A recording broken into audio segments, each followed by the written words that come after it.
Welcome to Model Horse Tack School. My name is Carrie. Today we're going to take a look at what's called a Whippletree, a Whiffletree, or a Doubletree, okay? And this has to do with harnesses.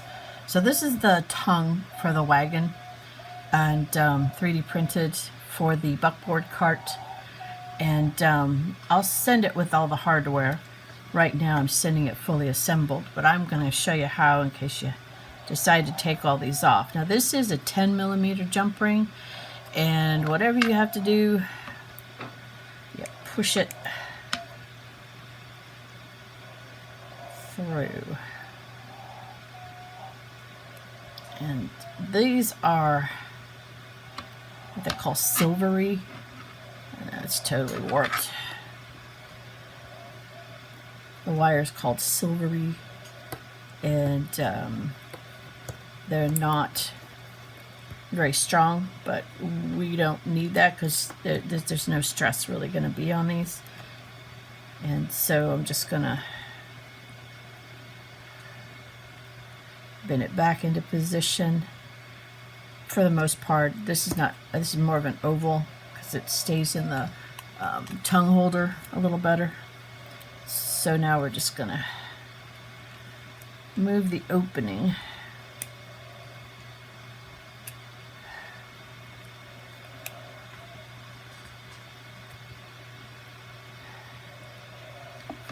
Come on, you mangy mutt. Now you're making me look bad. Okay. There we go. And we'll move it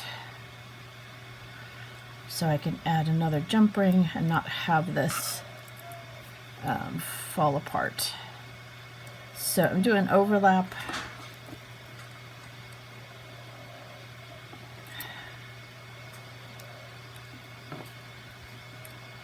All right. Wasn't quite as planned, but that'll work. So now I don't have a place for the next jump ring to fall off. This is your center pole, and what I'm assembling here, when you have a like 4-horse hitch, you would actually then have a connector piece of hardware that would allow you to add another one of these. So I want you to know that's what that hole is for if you wanted to do a 4-horse hitch.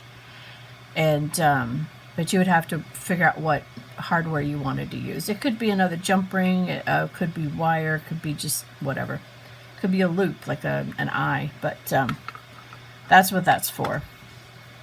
Okay, so the next thing we're going to do is I'm going to do 9mm jump rings.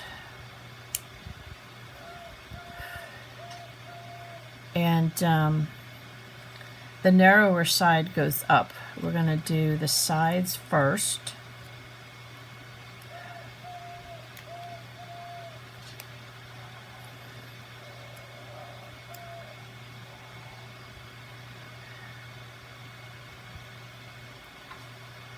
And then you want to try and make it so the opening is not where you can see it. You can solder these shut if you want. Alright, so now we're going to do the other side.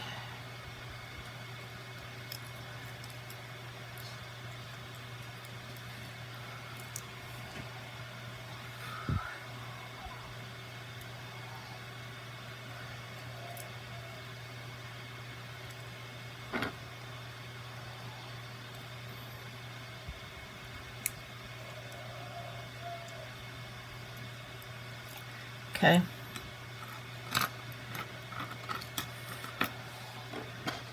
And then I'm going to do the same thing for these. These are your balancers.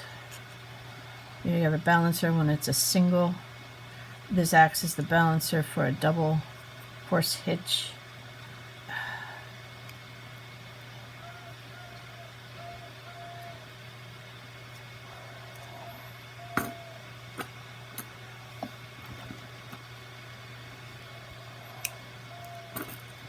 Okay, so your traces for the harness would attach to these jump rings here.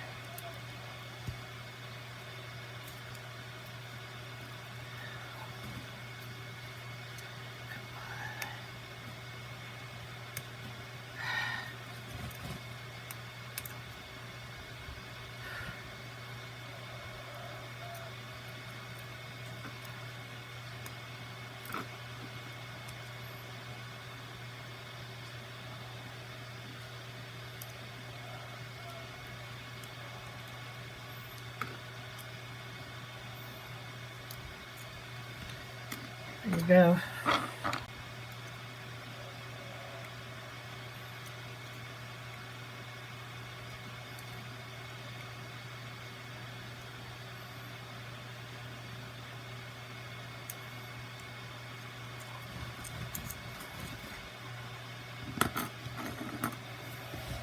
Okay, now we're at this point.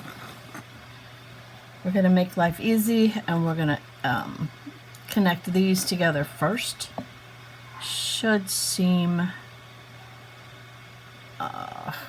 rather simple. You need to put, oops, you need to put this jump ring on that jump ring.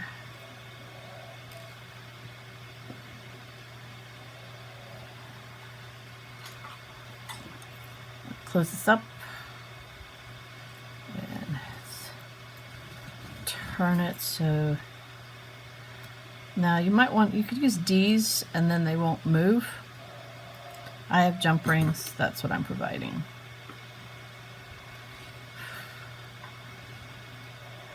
Okay, we're going to leave that for now because this will go onto the pole.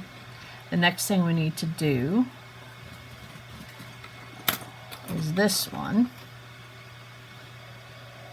And this goes in. Let's go ahead and take this other 5mm. So the tiny ones are all 5mm.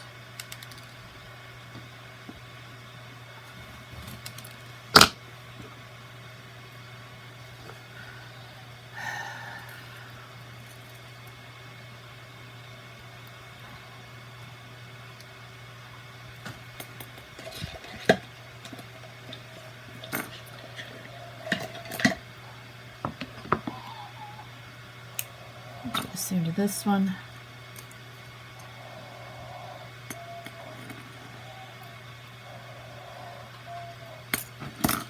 Now, because this thing is so tiny, I'm going to get 2 sets of pliers.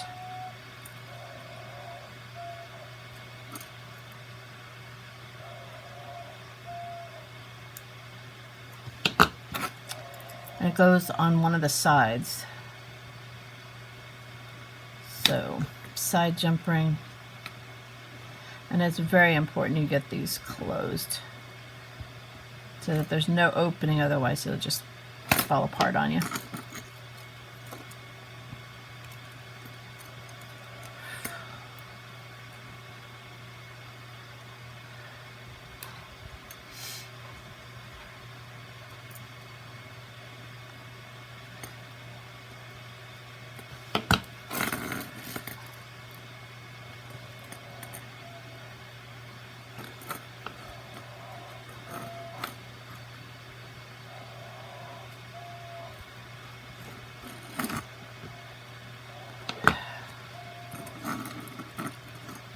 Well, that's exciting.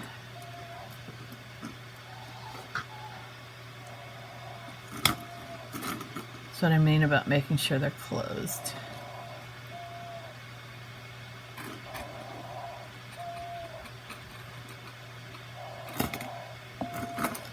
And then the last step is to attach the little D here. I'm sorry, the little loop here.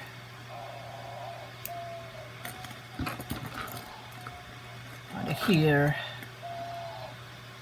Now, if you were going to do a double, like 4-horse hitch, you would then need some type of loop, and you could attach it that way.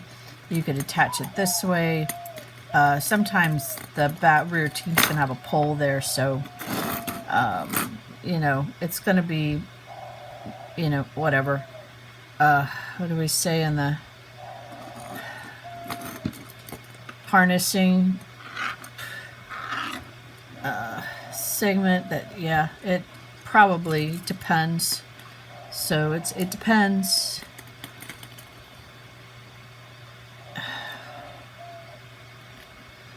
So there we go. That's what it looks like. And that's the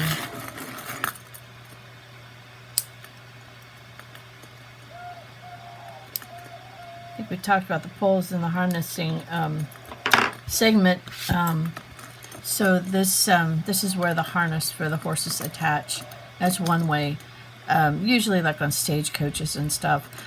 Sometimes I'll do a bar here so that the bar attaches to the collar. So you got a hole for that too if you want to do that. Alrighty. Thank you for spending time with me today. Like, subscribe, tell your friends about the channel, and have yourself a really good day.